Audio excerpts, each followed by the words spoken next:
বন্ধুরা, আজকের এই ভিডিওতে টাকা দিয়ে টাকা বানানোর 4টি আলাদা আলাদা স্ট্র্যাটেজি নিয়ে কথা বলবো, যেগুলিকে ইনভেস্টমেন্ট জগতের 4টি লেজেন্ড আমাদেরকে শিখিয়েছে।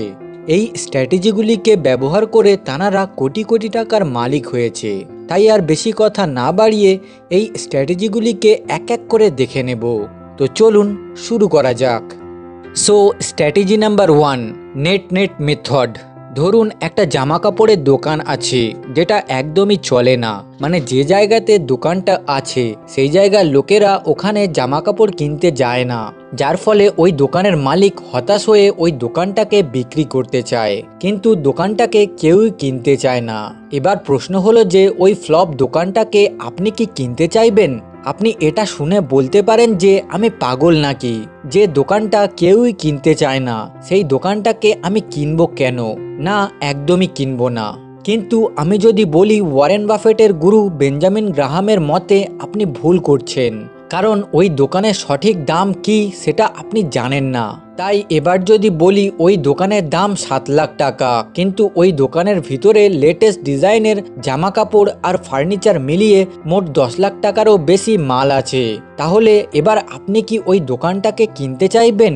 এবার হয়তো আপনি বলতে পারেন হ্যাঁ কিনবো, কারণ যদি 7 লাখ টাকা দিয়ে 10 লাখ টাকার মাল পাওয়া যায় তাহলে সেটা আমার জন্য একটা লাভজনক সওদা। এবার যদি আপনি ওই দোকানটাকে কেনেন তাহলে আপনি ওয়ারেন বাফেটের গুরু বেঞ্জামিন গ্রাহামের ইনভেস্টিং ফিলোসফিকে মাস্টার করে নিয়েছেন, যেটাকে বেঞ্জামিন গ্রাহাম বলে নেট মেথড, আর ওয়ারেন বাফেট এটাকে সিগার বাট মেথড বলে।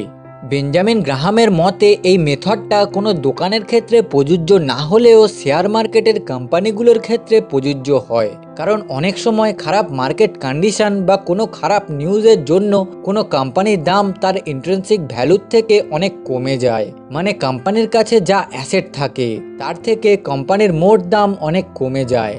আর যখন এই সুযোগ আসে তখন বেঞ্জামিন গ্রাহাম সেই কোম্পানির শেয়ারকে হিউজ কোয়ান্টিটিতে কিনতে বলে, কারণ এক্ষেত্রে low price to get high value কনসেপ্টটা কাজে লাগে।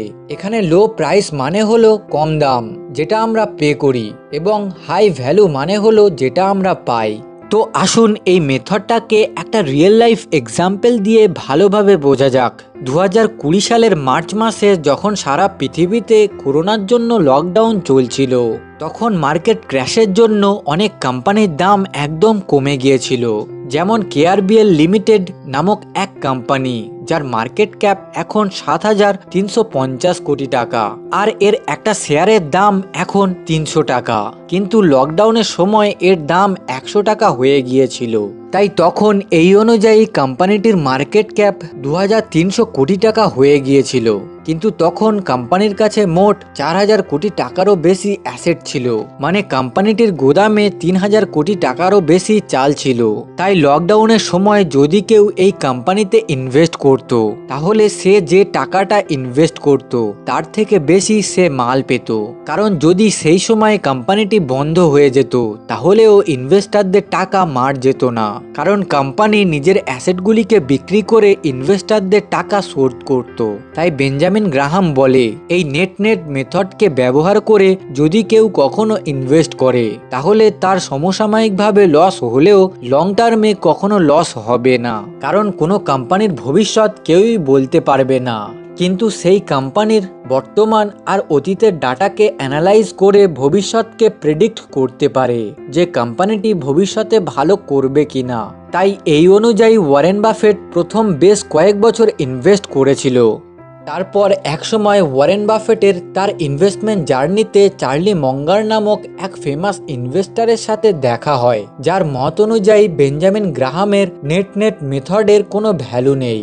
তাই চার্লি মঙ্গার ওয়ারেন বাফেটকে বলে এখন পৃথিবীটা গ্রোথ ফেজে আছে, তাই যেসব কোম্পানিগুলি দিনের পর দিন গ্রো করে চলেছে সেই সব কোম্পানিতে ইনভেস্ট করো, কারণ ইকোনমিক গ্রোথের জন্য ভালো বিজনেসগুলিকে কন্টিনিউয়াসলি ভালো করে যেতে হবে, আর ভালো ব্যবসা করলে কোম্পানিগুলির প্রফিট বৃদ্ধি পাবে, আর প্রফিট বৃদ্ধি পেলে শেয়ারের দামও কন্টিনিউয়াসলি বৃদ্ধি পেতে থাকবে, কারণ লং টার্মে কোনো কোম্পানির শেয়ারের দাম সেই কোম্পানির প্রফিটকেই ফলো করে।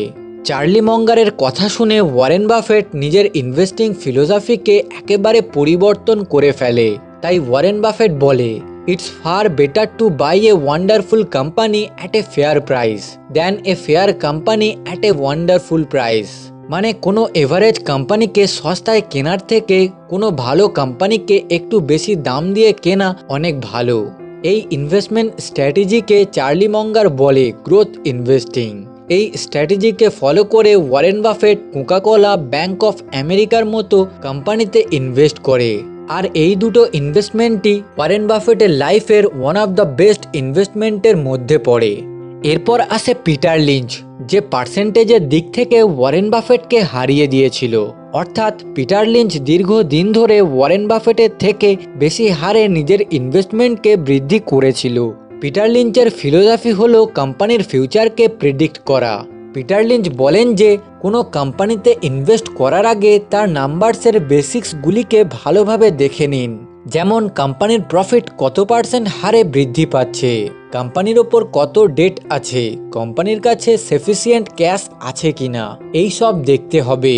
কারণ এই সব দেখলে বোঝা যাবে যে খারাপ সময়ে কোম্পানিটি সার্ভাইভ করতে পারবে কিনা।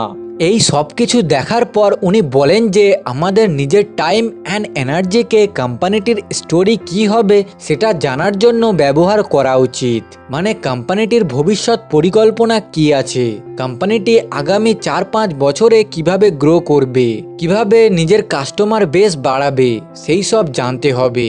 কারণ investing is not about past and present, it's about future. For example, Peter Lynch stop and shop নামে একটা কোম্পানিতে ইনভেস্ট করেছিলেন। উনি জানতেন যে এই কোম্পানিটি দিনের পর দিন গ্রো করে চলেছে, এই কোম্পানিটির প্রোডাক্ট লোকেদের পছন্দ হচ্ছে, প্রত্যেক বছর নতুন নতুন জায়গায় কোম্পানিটি নতুন নতুন স্টোর ওপেন করছে এবং প্রত্যেকটা জায়গায় এর ব্র্যান্ড ফেমাস হচ্ছে। এইসব দেখে পিটার লিঞ্চ এই কোম্পানিতে ইনভেস্ট করেছিলেন। তারপর প্রতি কোয়ার্টারে এর রেজাল্ট চেক করতেন যে কোম্পানিটি আগের মতো গ্রো করছে কিনা। উনি বলেন যে কোনো কোম্পানির পারফরমেন্স যদি আগের থেকে কমে যায় তাহলে বেশি করে রিসার্চ করুন। তারপর রিসার্চ করার পর যদি জানতে পারেন কোম্পানিটি আগের মতো গ্রো করতে পারবে না, তাহলে কোম্পানিটি থেকে নিজের টাকাকে বের করে নিন। ইন শর্ট, পিটার লিঞ্চ বলেন যে কোনো কোম্পানির সেলস অ্যান্ড প্রফিট নির্দিষ্ট হারে কন্টিনিউয়াসলি বৃদ্ধি পেলে সেই কোম্পানিতে নিজের টাকা ইনভেস্ট করে রাখা উচিত, তা না হলে টাকা তুলে নেওয়া উচিত। এরপর আসে অতি সাধারণ লোকেদের হিরো জন সি বাগল। এনার ফিলোসফি হলো ইন্ডেক্স ফান্ড ইনভেস্টিং। ইনি সবার প্রথমে ইন্ডেক্স ফান্ডকে ইনভেন্ট করেন।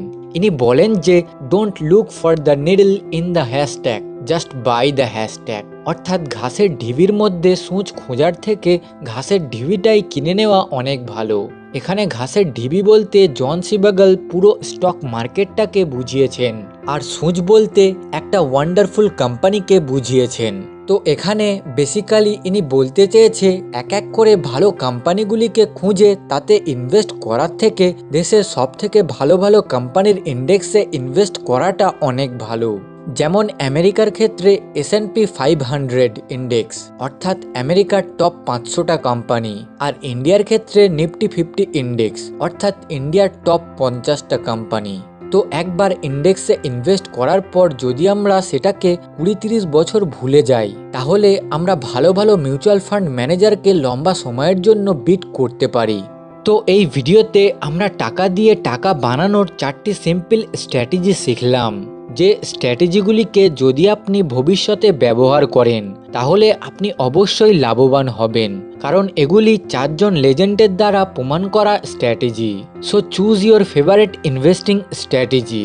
তো যদি আপনি আপনার ফেভারিট ইনভেস্টিং স্ট্র্যাটেজিকে কাজে লাগিয়ে ধনী হতে চান, তাহলে ভিডিওর ডেসক্রিপশানে দেওয়া এঞ্জেল ওয়ান অ্যাপের লিঙ্কে ক্লিক করে ফ্রিতে একটা ডিম্যাট অ্যাকাউন্ট খুলে আপনার ইনভেস্টিং জার্নিকে শুরু করতে পারেন।